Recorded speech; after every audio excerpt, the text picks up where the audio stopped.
should be doing that too. It's mostly water.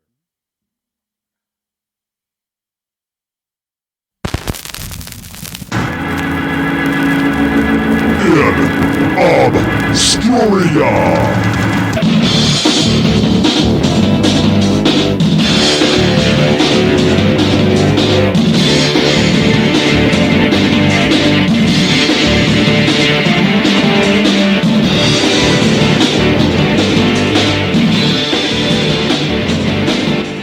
Welcome back, my friends, to the InObscuria podcast, a podcast where we exhume obscure rock and punk and metal, and we put them in one of three categories: the lost, the forgotten, or the should-have-beens. My name is Kevin Williams, and I am joined today by the man in the plaid shirt, Mr. Robert Harrison, who is also wearing an InObscuria t-shirt. And by the way, you can go get an InObscuria t-shirt just by going to our website, inobscuria.com. All sizes. All sizes. Small, and we mean all. All. Slightly larger than small, mediumer than medium. Excellent. Everybody needs a COVID mask. Yeah. We have plenty of those. Lots of COVID masks. Get your t-shirt. Wear your t-shirt like a mask. Whatever you want to do. It's your life. Live it. Live it up and give us some money. Sure. Robert, what's going on, man? How are you? Man, enjoying a nice adult beverage after a pretty stressful afternoon. I spent, I don't know how many hours patching holes in the hot tub.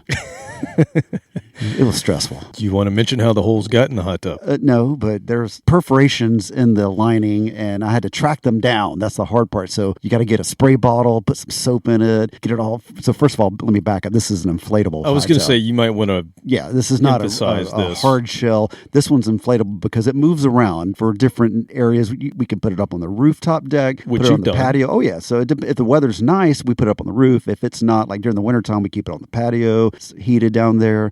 When we have events here at the firehouse, like weddings, it just disappears because usually the brides don't want to see that as part of their ceremony. Now the reception, we've had it out for receptions before, and yeah, so me and the bridesmaids, or the bridesmaids and I, what's the correct way to say that? Doesn't really matter. Doesn't really matter when you're in a hot tub with all the bridesmaids. Exactly. Yeah, so that was a really great wedding. I almost gave them their money back because it was just like, no, oh, you're paying me on top of this? Oh, this is great. How does this happen to you? I don't understand. Oh, they call me? No, I just. Oh. I mean, how is it that your life is so different than mine? There was this thing called a marriage, and you've got an awesome wife who's you're gonna live a lot longer than me. Yeah, but you got daughters that are going to take care of you. Before I was married, these types of things did not happen. But they didn't happen to me either back then. So, well, this is true. Yeah, so it's because I got fire trucks. I mean, once you get fire trucks, firehouse, fire trucks. Yeah, women like fire trucks. Who knew that? I wasn't aware of that. But yeah, once those showed up at my house, so do you have your own calendar? Ooh, that would be nice. I think we need to do that. I think we do. A hot tub calendar, a fire truck calendar, just every month something different. So yeah, that was the most stressful part of my day, and I think I've got them all patched. We'll find out tomorrow. I got some people coming over Saturday to test it out. So how often do you do your hot tubbing here? Just whenever people want to come over. We keep it small. This is COVID time, so in the old days we've had I think 11 people in a 6-person hot tub, but these days we keep it to 4 or 5, and everybody keeps their it's a 6-foot wide hot tub, so you can keep your distance. That's a lot of dudes in one hot tub. Who's counting?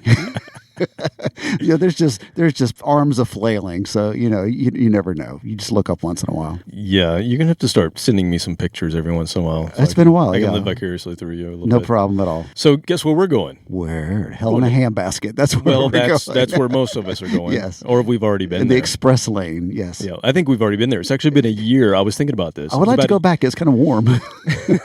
Well, it was about a year ago that you and I were hacking up lungs for a month. The month of February. Oh, that's right. It's February already. We went. We're pretty sure. You got the test. I was too lazy. I never got the test. And you have like a 90% chance that you had it. It was more than that I had the antibodies. Okay, so you're 98% sure you had it, and if you had it, then I had it because we had the same thing at the same time.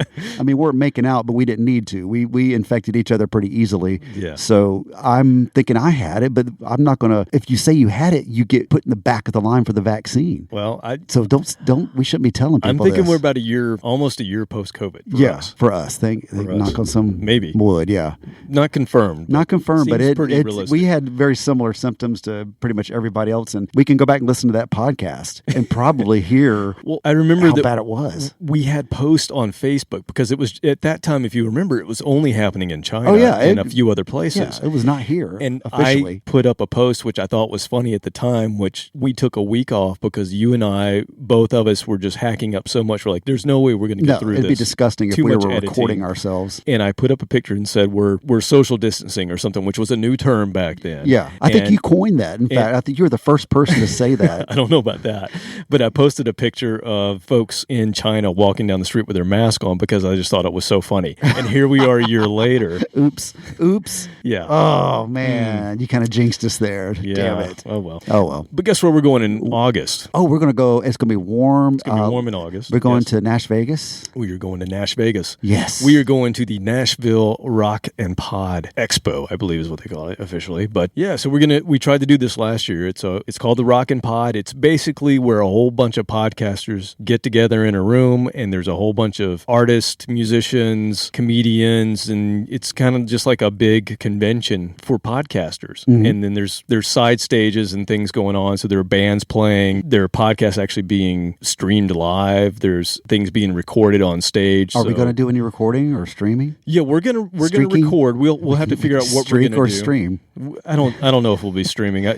With that many people in a convention hall, I don't know how the Wi-Fi is going to be. And details. So we'll probably record, but that'll be fun. Yeah, so it's going to be a lot of fun. We wanted to do it last year. I've actually been to. They've had 3 of them. I've been to all 3, and now I get to go and hang out with you and sit at a table and talk. Do we get the credentials around their neck? We will get credentials. Oh my yes, God. we That's will have totally official worth it. Credentials, and that's best feeling in the world. Walk around going, that's right. I got this little plastic badge around my neck. Uh-huh. Yeah. So unlike ours, a lot of podcasts do interviews with real musicians.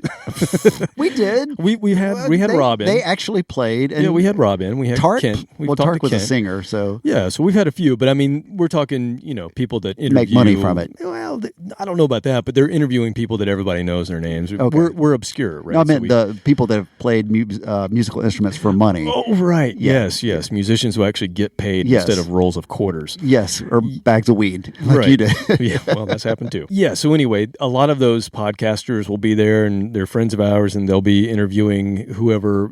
All the guests usually will sign up to, hey, we'll come around to your tables, and we'll talk to you, and you can interview us. That's not really what I'm looking forward to, because we don't really do that much. Yeah. What I'm looking forward to is the Bill Elams of the world, and the folks that interact with us on social. Brad's going to be there, so Slamfest will be there. Yeah, and he said he would buy us a drink, so I'm really excited about that. Oh, he's going to buy us a drink, is he said that. It's in writing. I saw it. All right. Well, he's always talking about the pre-gaming experience, so we'll have to do a little pre-gaming before the Rock and Pod starts in the morning. Can you edit out slurred speech? Is that possible? Can you auto-tune my speech so it doesn't sound slurred after like the 4th? I can speed it up drink. or slow it down. I can do whatever you want. Have you ever actually listened to a podcast and had it on half speed by mistake? Not a podcast, but a YouTube video. And I tried to, and it was recorded that way, so you couldn't adjust the speed. But I thought I was losing my mind, like having an aneurysm, because this dude did not look like a chipmunk, but he sounded like one. And I read the comments, and somehow, something got screwed up. Yeah, so, I was listening to one of the first times I listened to a podcast. I didn't realize that my thumb had hit the button to speed it up. It didn't speed it up. It went to half speed. Oh, so the person sounded like they were totally drunk and talking. Pick it up, man. Come on,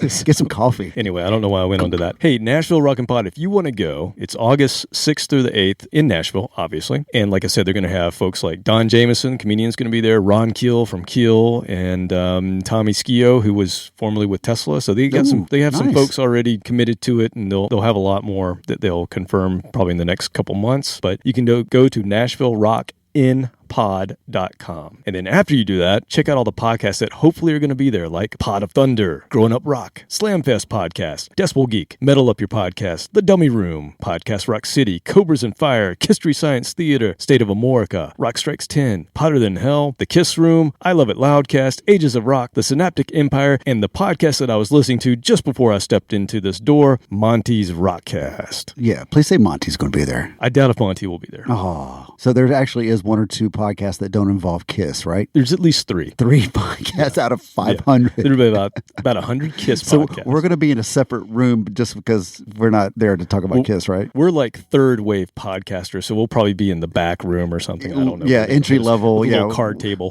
where the bus boys stack the drinks. We'll be like where the kids eat on the card table. Oh yeah. Well, we got to start somewhere. I mean, we'll work our way up. A few years from now, we're going to be sitting at the big table. Oh, yeah. Not this year. Probably not, no. Come visit us at inobscuria.com. Like us, share us, recommend us. Go out there on Facebook, Twitter, Instagram. Leave us a note. And also, please leave us a review. You know what? We'll take a review. We'd love a nice review. Well, yeah, that's true. Just give us a review. You can have a crappy one, too. Yeah. Doesn't matter. Oh, man. Have you recovered from all the traveling we did last week? I've still got a little bit of a headache from the seasickness. I mean, the pirate ship is not exactly made for long-distance hauls like that. So it was a little sketchy. Did you get the pictures I sent you? Email pictures? I did. We'll get those out to everyone. Good, yeah. Just so people know what we're talking about. When we say pirate ship, it's not what you're expecting, not what you are expecting. So, and that was awesome of Captain Ryan to come back. Hopefully we'll do that again sometime, but not today. Now, I started down a path last week before he interrupted us. Oh, God. Jeez, the nerve. Because it was raining, and apparently the boat just ended up here. But this week it's dry. He won't be by, I'm pretty sure. Same thing. Okay. I go to Ponce City Market. I go to my favorite new tea place, 11 TLC. That is teas, lattes, and caffeine. It's like the $13 cup of tea, right? Pretty much, yeah. If it's at Ponce City Market. Yeah, pretty much. But it's really good stuff. You need to check it out. It's all good for you. Oh, okay. It tastes good, and it's really good for you. It has all sorts of medicinal properties in it. Oh, that's worth $13. I'll pay that. Yeah, it's good stuff. So anyway, I go there and trying to read the tea leaves by pouring it on the floor at Ponce City Market, and some guy comes by and sweeps it up. I'm like, damn it, and I have to go buy another one, and I pour another one out so I can read the tea leaves. That place is clean. That's a nice joint there. You shouldn't be just throwing stuff on the floor, but I understand. You got to do what you got to do. You got to do what I can do. I got to get what we're going to talk about, and that's how I was going to reach out. And then I remembered, it's the Lunar New Year. Loony New Year. Lunar. Oh, lunar. Not loony. It's pretty crazy, but okay. So it is the Lunar New Year, and I realize also it's the last quarter of the moon as well. So do you read the moon at all? Do you know about the moon phases and what they mean? No. Well, my friends do, and my eyes roll in the back of my head when they start talking about things like that. So let me enlighten you, because this is how we're going to get our subject tonight. So the last quarter of the moon is all about letting go of the past and setting up new space. Ooh. All right. So it made me think back to last year, and that's where I started thinking, man, this time last year we were hacking up lungs. Yeah, we can let that go. We were also, this time last year, I was doing the same thing. I was looking at the moon and trying to read the mistletoe. I don't know if you remember this. But yeah, we had mistletoe in the backyard. We did. And we talked about the druids who would actually use mistletoe and the moon to tell the future or to predict things. And it is another new year. It's the Lunar New Year. And so last year, we had a vision of waves. I don't know if you remember this. And I had the same vision as I was thinking about this. Like sea waves on the sea or sound waves? That's what it was. But remember, they were waves, and it was a new year. It was the Lunar New Year. So new and waves. If only we could put those two words together somehow. New wave. They just don't go together at all, it seems like. And last year, it made a total sense, and we talked about your favorite subject, or one of yours, Nuwabum. Nuwabum, because it's just... it just rolls off the tongue. Yeah, I love saying that. It's just Nuwabum. And just enlighten us. What does that mean? New wave of British heavy metal. Yes, so... There's a few letters missing, but we add them in so you can say Nuwabum. Nuwabum, yes. So we had episode 12 this time last year, and we called it Excavation, New Wave of British Heavy Metal. Well, this year it's all about new. It's all about what is old is new again. And so this year... Newer wave of British heavy metal. No. This year it's episode 64. This is not an excavation. This is a dust-off. Oh, okay. It's just a dust-off. The new wave of traditional heavy metal. What? Nuwabum. I have to learn a new word. You do. Nuwabum. And are you familiar with this at all? No. Traditional heavy metal. I mean, I thought that's kind of what we listened to this whole time, which was popular heavy metal, which normally we won't discuss popular heavy metal on this show. Well, let me tell you what this is. So, do you remember what Nuwabum is? Can you kind of explain it to the people out here? Thanks for putting me on the spot, man. Okay. Appreciate that. But yeah, so there's some bands over in the English Britain area of the world, the Great Britain. It was a great. It's a great country. It's British. It's Great Britain, and so yeah, they came over here and invaded the United States, and it was the Great Nuwabum British Invasion. That's what they call the British Invasion, right? All those British heavy metal bands. Okay, let me enlighten the people. I was going to try this experiment out, but yeah, you're failing. You're failing. You don't listen to me, Robert. It was Iron Maiden, Judas Priest. That's all that matters. All That's that all matters. you need to That is all know. that matters. There was some Saxon and a few other bands like that, but the ones you need to know about. Yeah, we'll just talk. It was the Denim and Leather Brigade that came from Great Britain in the late 70s, and by the early 80s, some of them, like the ones you mentioned, Iron Maiden, Def Leppard, Motorhead, Saxon, some God, I always forget the Motorhead's in there too. So Judas Priest and Motorhead were already around. Yeah. They kind of get lumped into it because their sound really inspired all of these other bands that were considered the new wave. So they're all lumped together, and they're all bands that everybody knows. Everybody knows that they're the gods of metal, if you will. Certain ones went different ways through the 80s, but Def Leppard. But when they started off, they were all kind of the same. So it was basically the emergence of heavy metal as we came to know it and love it, and love it, and kind of still is. It set the stage for what the genre became, especially in the 80s, and even now as people look back, they think of heavy metal, and that's the image they think of. They may not know the bands, but they know the image at least. Right. But that was all new wave of British heavy metal. Inspired a lot of other regions, not just England, the UK, but it started there. In So the UK. that's where the name came from. Yep. So if you remember, most of us knew about this movement because we're a little bit younger than when that happened. Most of us know about this movement because bands like Metallica and those thrash bands that came out in the mid-'80s, late 80s, as far as their popularity, these were their heroes, and they would talk about them, and Metallica did a lot of covers. And wear their shirts. And expose all of us to this music. Some of it was hard to find and still is hard to find to this day, but really, I think helped all those bands help their careers. And we did an episode on Made by Metallica about a lot of these bands that really their careers were revived, or just that was the spark they needed to carry on. So there's bands like Saxon that I'd heard of back in late 80s, early 90s, but didn't hear them until the age of the internet because I didn't know anybody that had a Saxon album. This is before I knew you, because I was about to say, well, I have all of them. So. This is before I met you in 98, but still, there was a time when you would hear about a band, you hear an interview on the radio or something, and they would say, oh yeah, we're heavily influenced, and you were like, Saxon. I don't know where to get that. So it's cool. They weren't huge in the States. No, but not like influential. Maiden and Motorhead and Def Leppard, but they're definitely one of the name brands, if you will. So what happened was, even though we got exposed to them, a lot of those bands, as the 80s moved on, a lot of those bands were trying so hard to get noticed, to get signed, because that's how it worked back then. Not like today. Nobody gets signed now. No. So back in the day, people would actually offer you money, and they would tell you, you got to change your sound to do this, to be trendy and to get ahead. And so a lot of those bands either went poppy or they succumbed to the other movement that was coming in right after them, which was the hair bands, which those bands are great. We talk about them too. But these bands that started off as Nawabum bands trying to be a hair band, you're faking it, right? So it came off that way, and not many of them survived through the 80s because they were trying to follow the trend after they didn't make a big break like some of the others like Maiden. So that's kind of what happened. And then also people that were really into those bands, even though Metallica and Megadeth were talking about them, Metallica and Megadeth were what people wanted. It was thrash. It was about being faster than that, because the Nawabum bands weren't exactly to the same level of speed that speed metal and thrash. Well, it had progressed. I mean, back in 79, 80, it was all a progression. Iron Maiden was the equivalent of thrash metal, the up-tempo beats, the galloping beats. But then, 10 years later, or 8 years later even, that was there's a power ballad comparison. There's a Nawabum band called Angel Witch. They were really fast up tempo and kind of set the pace for what Megadeth and some of these other bands would do. But they weren't the ones that got famous. It was the thrash band. So also in Europe, you had all of these other genres coming. There was the black metal that came out of Nawabum as well, because black metal was actually the title of Venom's album. So I guess people in Europe liked that Venom concept, not so much the band, but they liked the concept of black metal so much and what they were talking about with the occult that they made that an entire genre. And so black metal came around, death metal came around, all these more extreme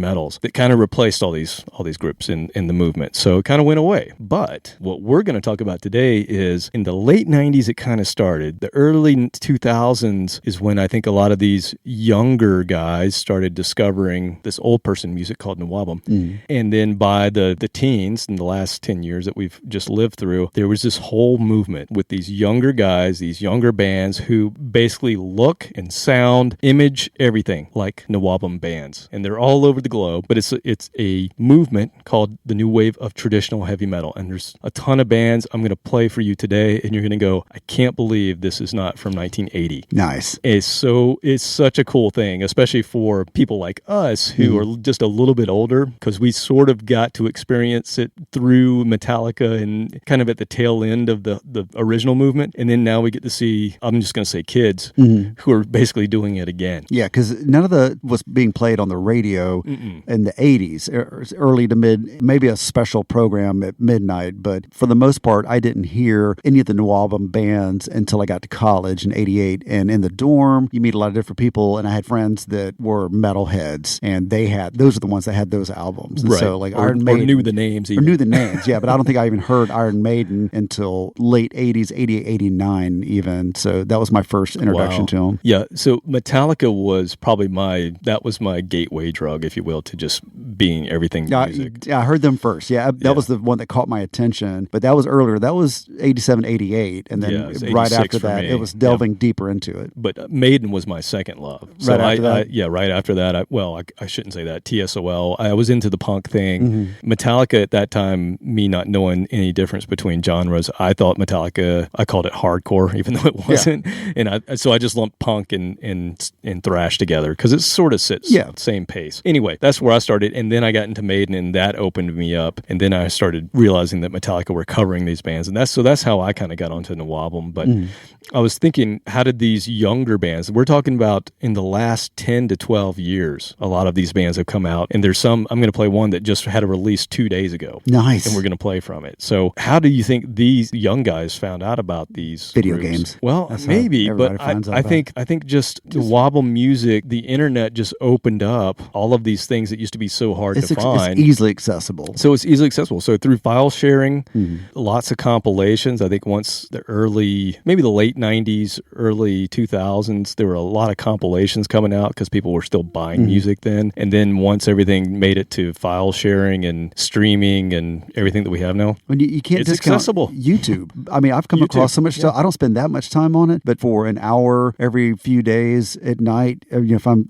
just lounging, surfing that, and I see, we've talked about it, concerts from 71, 72. So, once you go down that rabbit hole, you spend time on YouTube, all of a sudden it starts pulling up footage of these guys. And so, they accidentally stumble across where we had to physically go out and search and search and search to find this stuff. Read a magazine. Because there were no videos to look at that time. So, sometimes they might not even been searching for it. It just pops up in a random search. Yep. This is an underground movement still. It's not mainstream by any means, so it belongs here on InObscuria for sure, but it's still a fairly large movement within the metal community. And for old-timers like us, it's like, hell yes. About damn time. Play some of this kind of stuff because it just takes us back to that original heavy metal that we fell in love with. So I'm going to give you a kind of glance into this movement. And we've actually played a few of these bands before. So if you go back to episode 38, which one was that? It was the one right after 37. It was. You're right. It was Oh Canada. See, we played a band called... Attention. You did. We played a band called Cauldron. And I think I mentioned then that they were part of this movement. You must not have remembered. The Canadian Cauldron? The Canadian Or the Cauldron. Swedish Cauldron? No, this is the Canadian Cauldron. Okay, yeah. No, I'm totally paying attention. Okay. See? All right, good. Asked you a question? All right.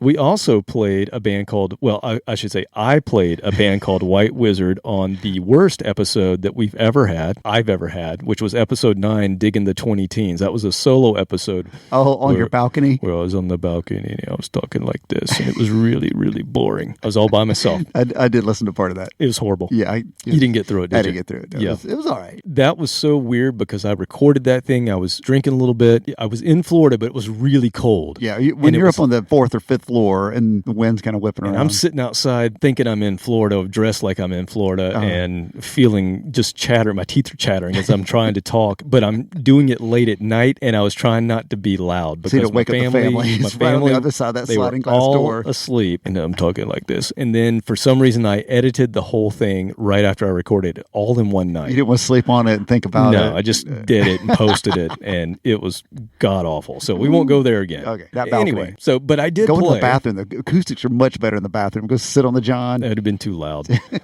been too loud. But anyway, back to this. I did play a band called White Wizzard that I really dig on that episode, and we may revisit them. But first, I like the name. Yeah. Well, these names are all great, and the artwork, my God, the artwork for all these bands is... It's very Game of Thrones-ish. Yeah, it's just so nostalgic, even the artwork. So it looks like old school art used to actually be painted or drawn, right? Yeah. It wasn't done in Photoshop like everything is now, or a manipulated photo. I mean, back then it was, there are Motorhead albums, I don't know if you know this, there were Motorhead albums that were painted on the back of a pizza box. What? Yeah, some of those albums were actually, the artist actually painted them on the back of a pizza box. Or was that... That's just what he had. That's all he had? And that's the one they used, and they scanned it, or took a picture of it back then. You take a picture of it, and then you make film, and then you print it. and that's exactly the same kind of thing that these new bands are doing. It looks like this is somebody it's very analog. Hired to draw it. Analog It looks art. Like that. And not digital art. Anyway, I just love it. So we're going to talk about a band that I am really, really into. I have just blown all my money recently and bought everything they've ever put out because I love them that much. And this is a band called Haunt. Haunt? Haunt.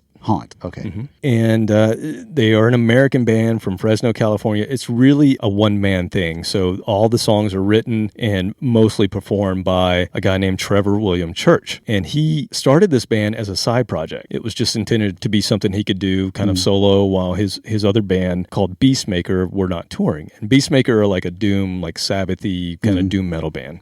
They have a couple albums out. Now Haunt, I guess it just took off. And so they've now released 4 full lengths and 2 EPs in like 3 years. Nice. Yeah. Got busy. And the artwork, it all ties together. It all looks similar. It's kind of like Maiden. Series, you know how you can look at any Maiden album and it looks like it's a series. Right. And that's exactly how this stuff is. So it's just the whole package is great. Great vinyls. But Trevor's father is a guy named Bill Church, who's a bass player, which you might recognize his name. He played bass in a band called Montrose. Oh. And then he also played bass for Sammy Hagar's band for years. This is his son who's in Haunt. It runs in the family. Yeah, so obviously it runs in the family. And they're kind of my new favorite band. Like I said, I can't say enough good things about them. Let's see what you think of Haunt. This is off of their first album called Burst Into Flame. This is the title song, Burst Into Flame, from 2018.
That, my friends, is what caffeine sounds like.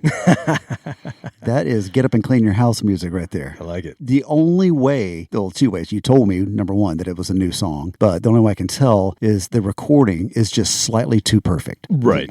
Yeah. If it weren't for that, if there's just a little bit of fuzz or hum, or the drums weren't absolutely perfectly mic'd, and you hadn't have told me that this is a new song, I totally would have believed that this was a band that that never made it big in 1982. Right. Right. Exactly. I mean, they nailed it. Exactly. All the highs and lows and tricks, and I don't know what they look like, but I'm sure they do pull that off too. But they all wear talented. denim and leather. They all wear their battle vest. Yeah, and they look exactly the part. That's awesome. 1982. God, that's awesome. It's so amazing. You're so tight. Yeah, I think you're going to dig this. And the reason I like them so much, I think, is because they remind me of a band that I fell in love with way back in 8th grade when I was skateboarding and listening to those Thrasher magazine skate rock tapes. And there was a band, we played them on one of our 80s episodes, and it's a band called Anvil Chorus. Yeah, I remember that. And they encapsulate that same sound and make me feel the same way that the one song that I heard way back when called Blue Flames made me feel. And I just always loved that sound. Unfortunately, Anvil Chorus only ever put out one album. One and done. One and done. So now I have Haunt, who's very similar to me, to that band, and now they have all these albums. What was the Haunt? What was the name of the song? Haunt. Flames? Burst Into Flames. Burst Into Flames. Yes, and the name of the album is the same thing. So go check it out. It's amazing. They did what you're supposed to do last year. They put out 2 albums last year. Yeah, what else you? Because that's what you should have done. Exactly. Can't go to Six Flags. Can't go to the mall. 2 full-length albums came out last year from this band. That's the way to do it. All right, moving on. We are going to talk about a band from Sweden. There's lots of these bands from Sweden. We've talked about Sweden before. You remember that episode? Swedish women, yeah. Yeah, we did talk about Thunder Mother. Hello. Yes. But that's not who we're going to talk about them? Oh, okay, never mind. Yeah. We're going to come back to them for sure. But no, we're going to talk about a band called Enforcer, and they were one of the original bands to kind of start doing this again. So we're going to go all the way back to 2008 is when I think their first album came out, and they're considered like one of the top tiers of this movement, and they mix a little more speed thrash in with what they do. Well, more speed than that? Yes. We just heard? Yeah. Well, they're more like Nawabum and thrash metal. Thrashy Nawabum. Kind of thrown together. Okay, gotcha. They kind of take what was done in 1988 and what was done in 1982, and they put it together. They're the Reese's Peanut Butter Cup. They are. 2 great flavors that go great together. And this band's toured a lot. I don't know about Haunt touring because they've only been around for 3 years, so I'm not sure that and one of those years was during a pandemic. So exactly. One of those years they were we might get to see them then. Maybe they're raring to go. And if they come, I will go. Yes, we go. Yes. So anyway, Enforcer, they've been around since 2008, like I said. So they've played the European festival stages, all those metal festivals that we unfortunately don't get over here. They have 5 full lengths starting in 2008, like I said, and the latest one came out in 2019. So they're still around. They're still doing it. And we're going to listen to a song off their first album, which was called Into the Night. This is On the Loose.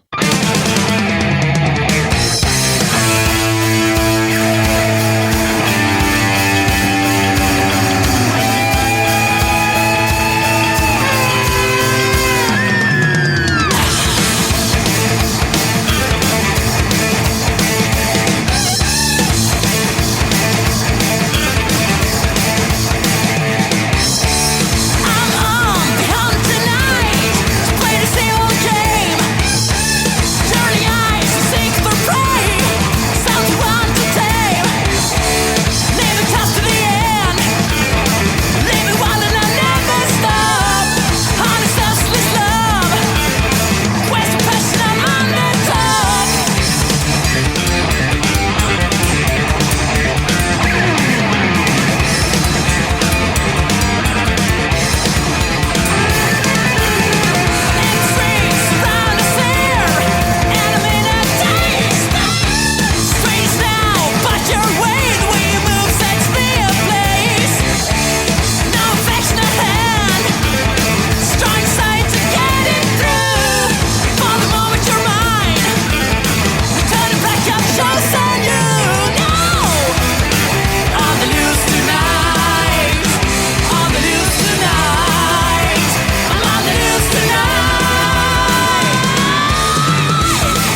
Okay, so I was kind of paying attention when you were introducing the song, and I thought I'd missed if that was a dude or a chick or, a variation of the theme. That's a dude. That's a dude, man. Yeah, How up there. How? I don't understand the physics. I mean, it was a badge of honor from original heavy metal bands when their singers could hit that. And then hair bands carried that in too. It was kind of a thing. You were a badass if you sounded like a soprano.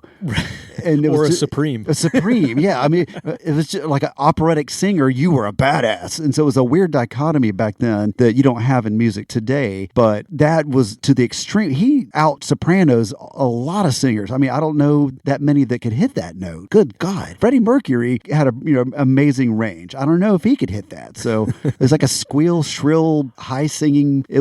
Dogs were, Ronnie James D.O.G. was out in the hallway barking because he could hear that through the door. It's like a dog whistle. Yeah. Anyway, your description was perfect, that it was less heavy metal, a lot of heavy metal, but just a little bit less with the dun dun dun dun dun dun, dun. Instead of the galloping metal song, it's more the thrash. Had a little both. A little both. Yeah. So that was a perfect description. That it straddled the fence on that one. What is it about Sweden, man? How did they do this? There's no way that you would know that song was recorded in 2008. Yeah. If you just heard it, had no reference to it. Even the drums sounded like they were recorded in 1980. Yeah. Once again, the difference in recording between the first song and the second song, once again, the first one was just perfect. I could pick out every little note in that, which is what you try to achieve. And the second one, you had just backed off of that a little bit. A little more garagey. The drums, to me, the drums are the telltale signs. Is that, and you're a drummer, so you pick up on that probably more than I do. It's just the way they mic'd them back then, the way that they tuned the heads. And these guys replicated it perfectly. And I don't know what it is about Sweden. I have to get over there one day. I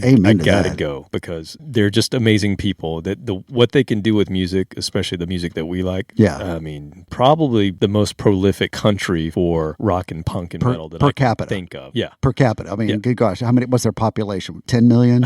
I don't know. We'd have to look that up. But anyway, a great band, Enforcer. All right, we're going to now go to... A great name, too. Props to the name department. We get a lot of bands that are like... not already taken? Exactly. Yeah. All these years later, of all the hundreds of thousands of millions of bands stressing about their name, Enforcer's just hanging out there. Yeah, how was that not taken? Now we're going to go to another country. So if it's not Sweden that's very prolific and has this type of music, it's another country to the north of us. And I'm talking about Canada. And there are a bunch of these bands from Canada. Not really sure why, but I'm glad. Is it the colder climates? Because so far we've had a lot of colder climates. I don't know. I don't know why that Nawabum sound 30 years later would be coming out of Canada, but it is. And this is a band that kind of straddles the fence. I don't know that they're always lumped into this category, but you listen to it and tell me they belong in it. This is a band from Montreal, Quebec called Priestess. And they only have a couple of albums. And they also were kind of at the beginning of this movement, which is why I think they weren't lumped in with it because it wasn't really established.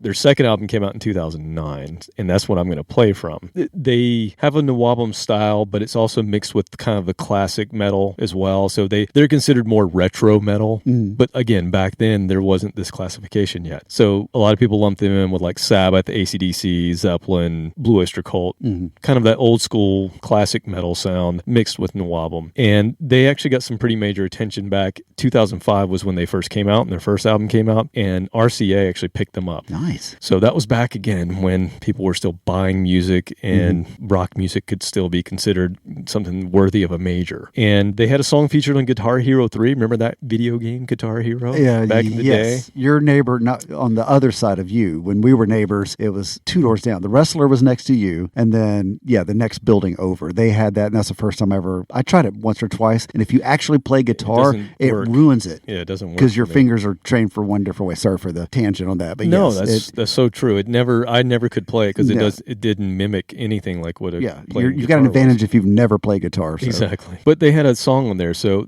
back in the day, that was a badge of honor. If you got a song on one of the Guitar Heroes that came out, that was a big deal. Oh, and by the way, there's a video on YouTube of Rush playing Guitar Hero to their song.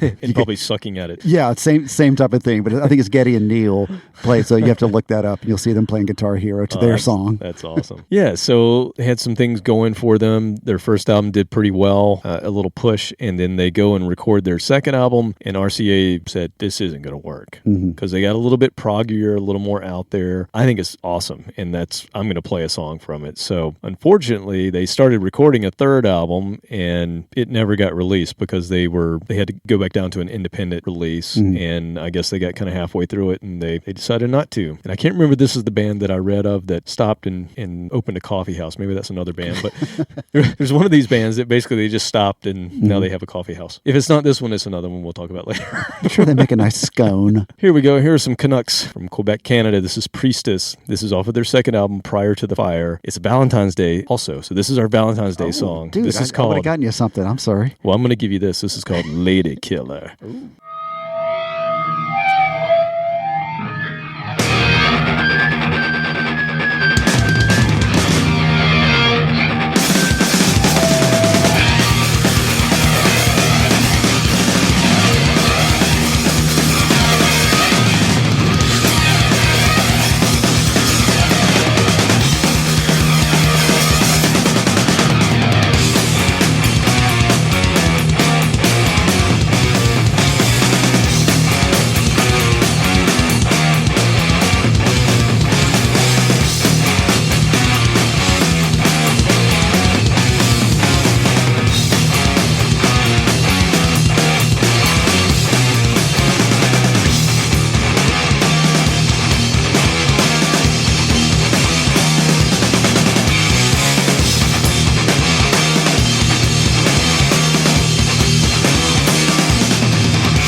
contemplation over here.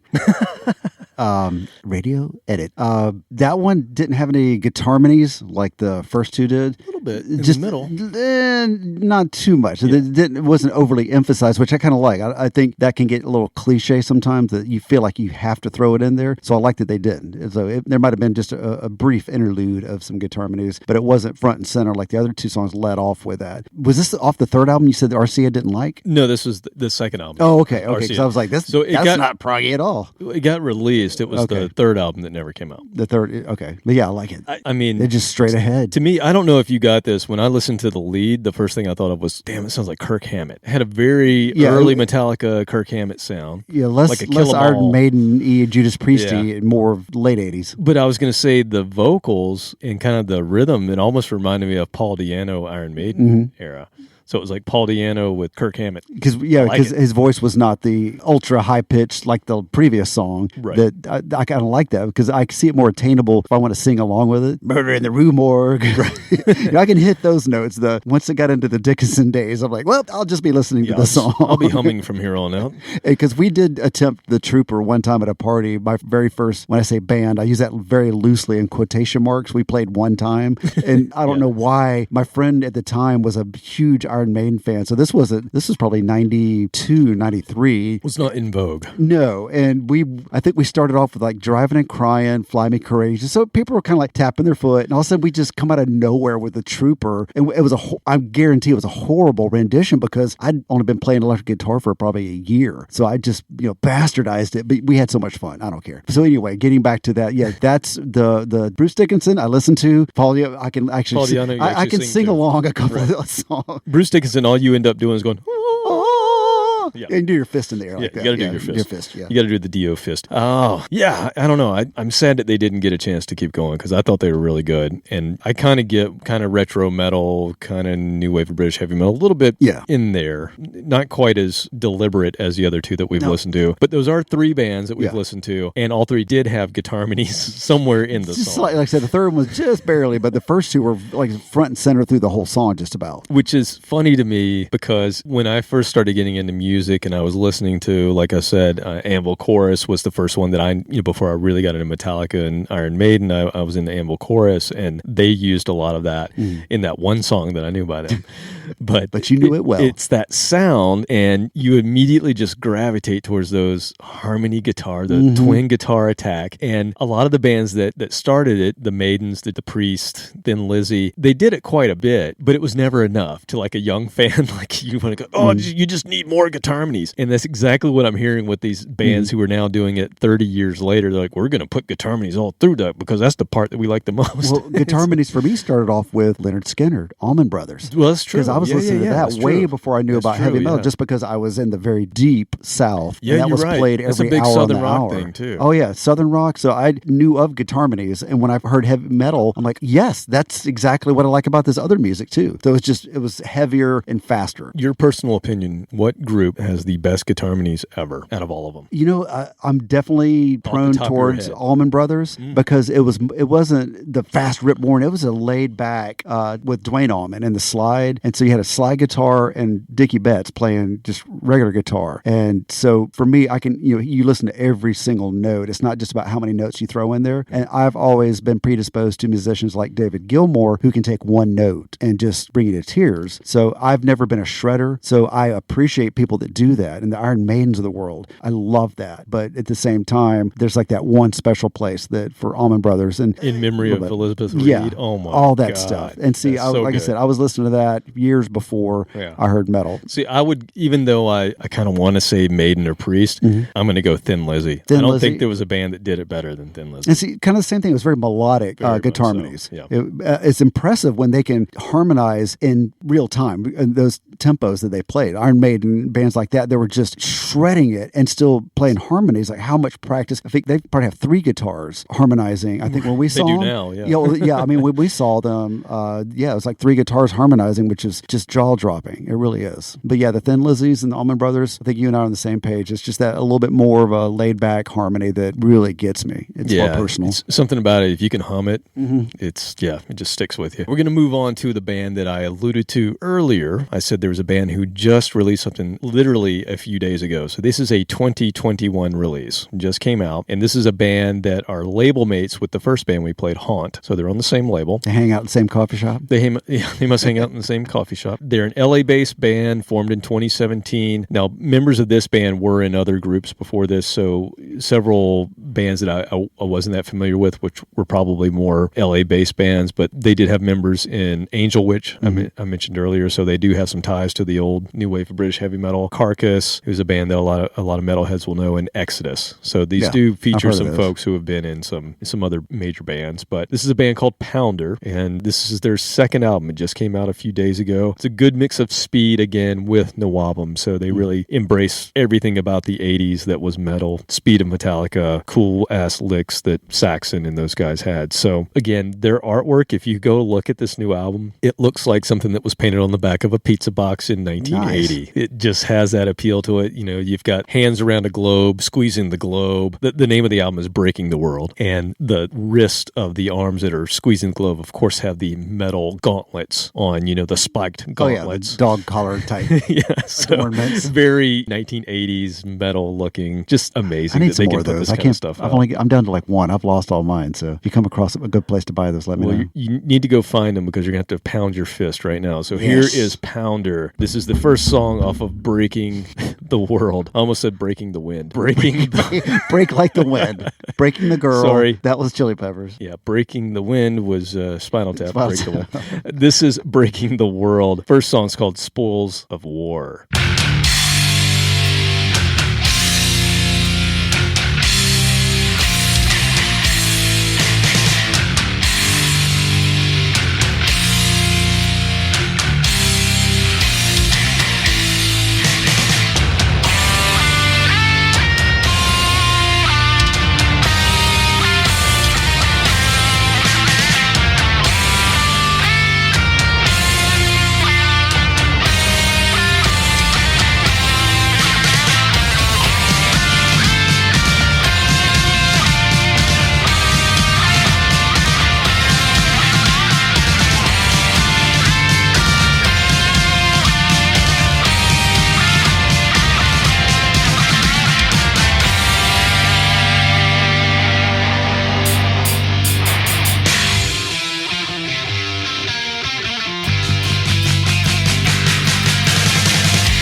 It's a shame their lead singer was replaced by Bruce Dickinson on the next album.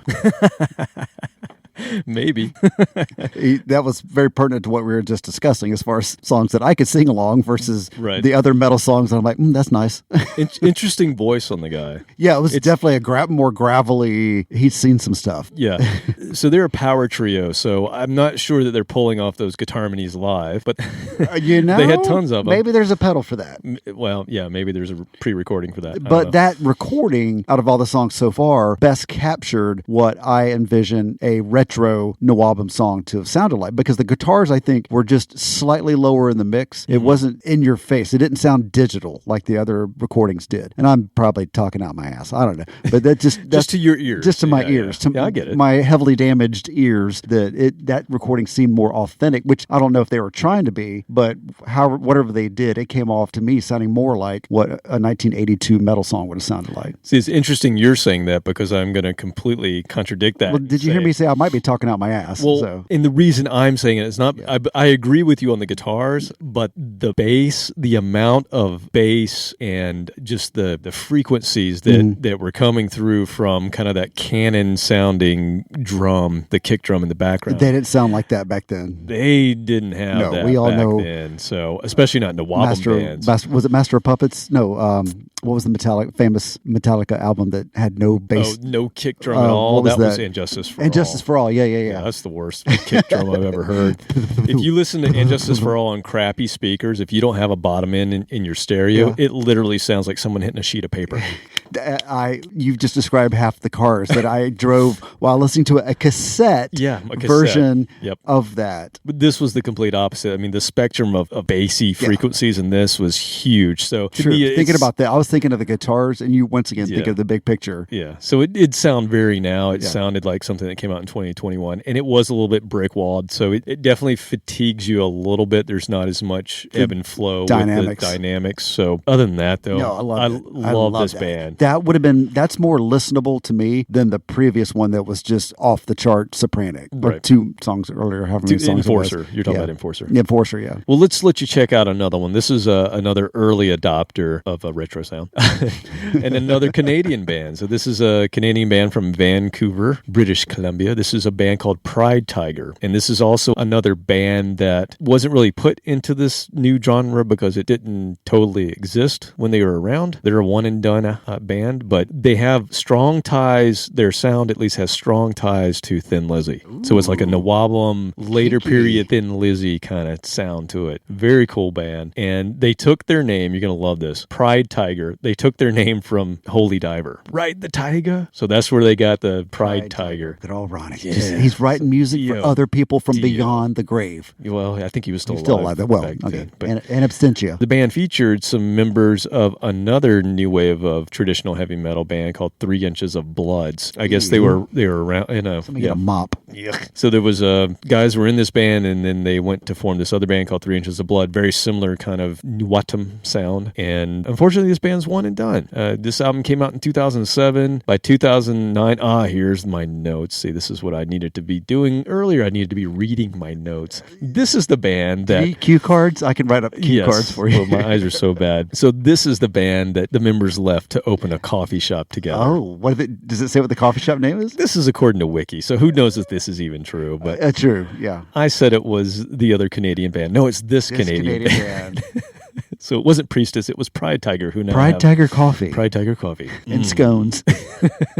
Like I said, they have a very Thin Lizzy vibe to them, which is why I really like them. And that's what drew me to them back in 2007. This was when I was going crazy on iTunes and trying to find, searching and trying to find new music, and, down hours of rabbit holes of try this. If you like this, you will like this, and go in and listen to things. And I found this and went, I was really in a Thin Lizzy phase at the time. Like, they've captured the sound. So you're probably going to listen to it and go, it sounds nothing like Thin Lizzy, but maybe it's just the vibe. And maybe the vibe. We'll see. I'll be the judge of that. All right. Check it out.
Wow, that was definitely 100% down the same road as Thin Lizzy. If you'd slowed that song down just a little bit. A little too fast A little for too Lizzy. fast for Thin Lizzy, but slowed down just because, remember, he's doing heroin. He wasn't doing speed.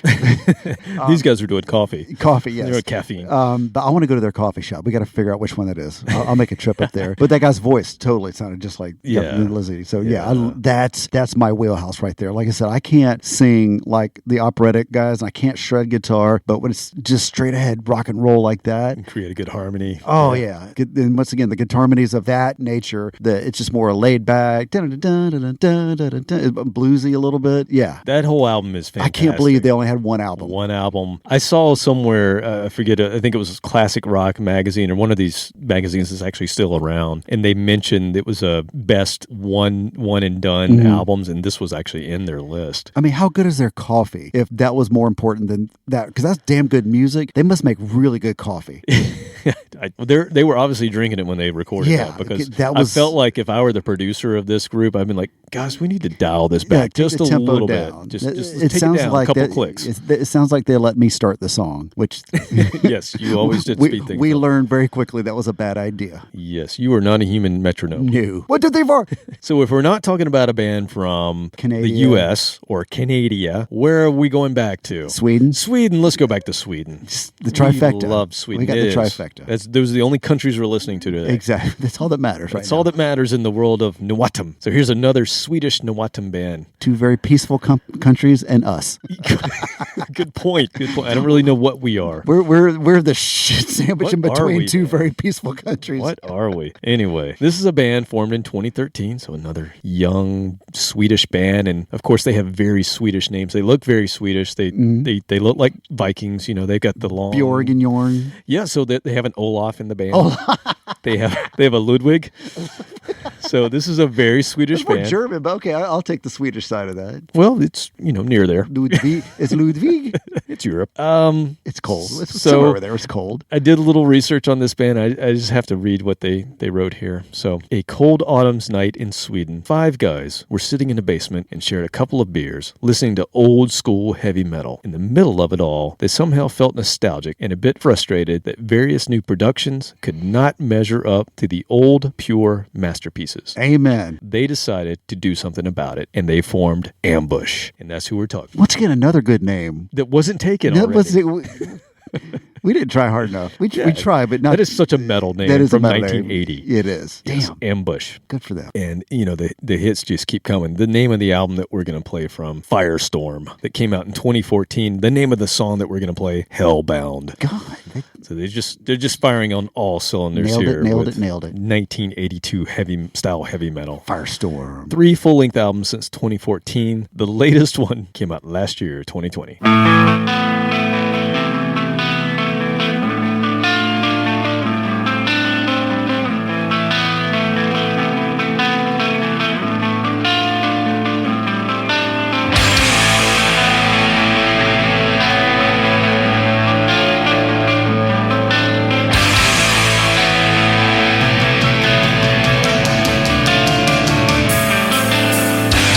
Set down my line of thunder.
It's a shame we sit here and pick apart these songs because the recordings are too good.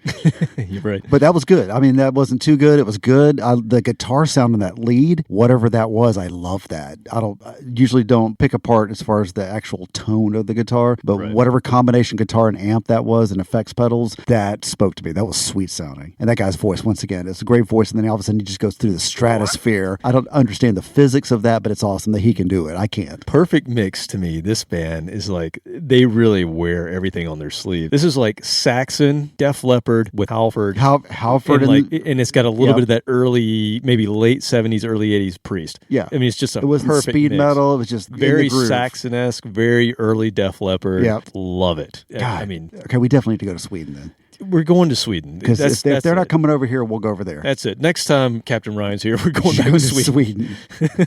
Let's go over there and record live over there. Yeah. Go to Sweden. Just see who shows up. See who shows up. We'll have a couple of fans. We'll reach out to Thunder Mother, see if we can hang out with them. Yes, I think we please. should. I think we should. I want to hang out with them. All right. Well, we have one more song from you and from you. No. I was going to say, wait.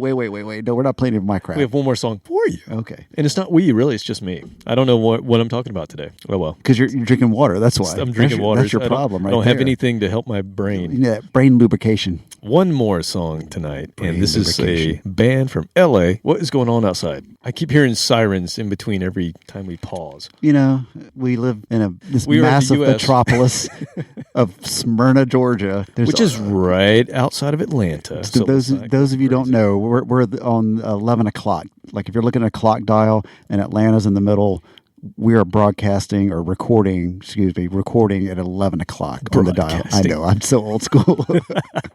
Broadcasting live. Coming up next, live block and lights opera. Right here is the 96. Yeah, but Anyway. we can be in downtown Atlanta in 15 minutes. I'd throw a rock. I mean, if I limbered up, I could hit it with a rock. But anyway, we're talking about LA right now. We're talking about I can't hit it. band that I've already played. I can't throw that far. Last time we played this band, I was introducing them just like this, and I was talking about a band called White Wizzard. Are you shivering just a little bit? Yes, so I'm going to attempt this again. I'm going to play some White Wizzard, and this time I'm going to play from the very first album that I heard of theirs in 2009, and this is the first time. The other bands I was kind of thrown into that retro. I talked about Pride Tiger, I talked about Priestess. The same year I discovered White Wizzard, and as soon as I saw their album cover, I went, I don't even have to listen to that. Yeah, just by I the know album, it's exactly sold. what that is. It was a picture literally of cut off at the neck. It was a guy with a t-shirt on and a leather jacket on, and the leather jacket had buttons on that looked like it was written in like script of Priest and Maiden and things like that on the buttons, and that's all it was. It was You knew what it was. You couldn't even read it, but you knew what it neck was. to the waist. It Yeah. was just the leather jacket and t-shirt and White Wizzard written on the t-shirt. And I'm Nice. like, oh, this is going to be good. And sure enough, it's exactly what I got. And this was the first band I went, oh, this is like Nawabum music. Yeah. It just really hit me like, wow, this is a new band playing this kind of stuff. And so I'm going to play from that first album that I heard. So they formed in 2007, and their whole mission at the time, so this is really putting a year marker on it. So they formed in 2007. Their whole mission was to be a direct response to Screamo. And that was a thing. If you remember in the early 2000s, mid 2000s,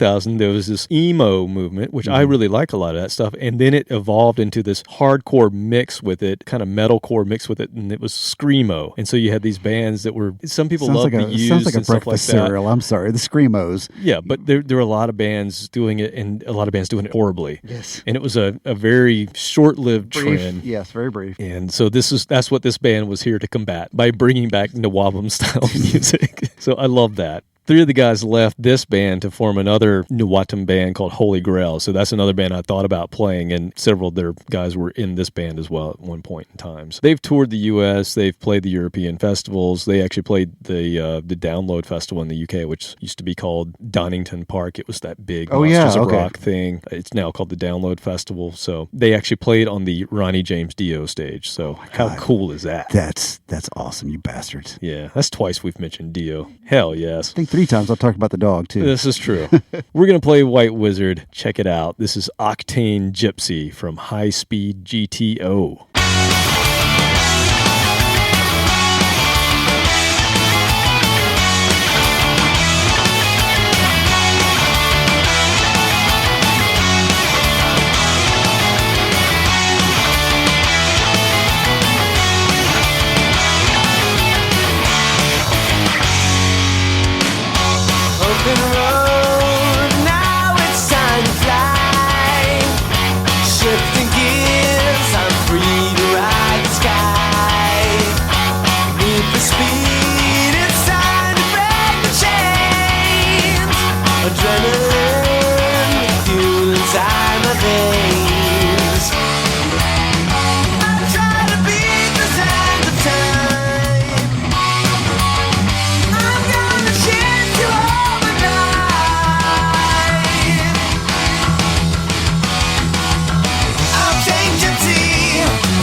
I'm so torn with that one. I'm not Really? sure if I like it or hate it. Really? Yeah, it was, the guitars were great. Recording was too perfect. The intro sounded like 8-bit video game music, like the intro to that. And the only reason I know that, not that I ever played those video games, but there was a radio program on our local college station that came on after another program that I used to listen to. And so if I didn't run to the radio or whatever device I was listening to quick enough, I would catch the first 30 seconds of that horrible music, this 8-bit video game music, and that's what it reminded me of. Huh. So Interesting. It was just You're saying this, and I'm like, I was so into that song the whole time. The bass is amazing in that song. I love the bass playing in that. A lot of chords on the bass. A lot of there's a lot of space. I don't know if you noticed in the middle. Well, when they're doing the guitars, guitars, I actually did notice that. Thank you very much. I was listening to that, and I noticed he went to just straight quarter notes. He's like, no, you guys go ahead, do your thing. He was playing chords. So he was doing chords and quarter notes on the bass while the guitars were just playing leads. There was no rhythm track going on. Which let me then listen to the guitars. And those are ripping guitars. No question about that. These guys are amazingly talented, but there was just something about that. It's like almost a 90s version of a one-off song where somebody's trying to,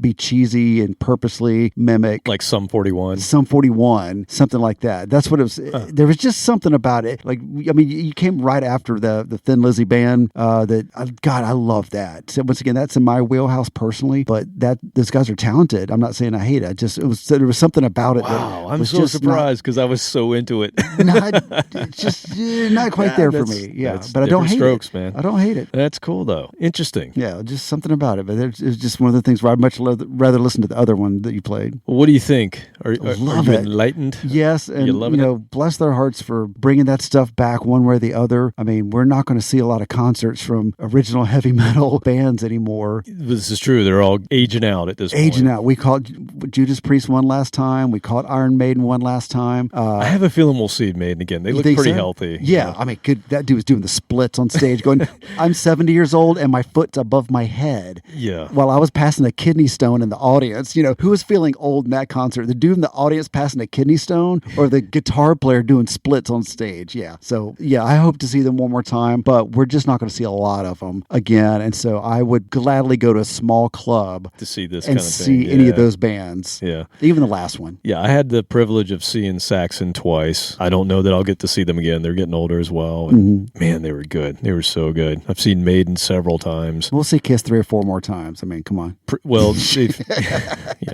Maybe one more hologram Kiss. Oh God! If they do it right, I'll go. If they do it, of course you will. Of course you will. I'll be there with you. Oh well. Well, that's what I have for you. Anything else, sir? No, that was good. We'll go check out what all the sirens were about outside. Happy Heavy Metal Valentine's Day. Thank you. It's warmed my heart. Well, all right. We'll see you next time. Later. See ya.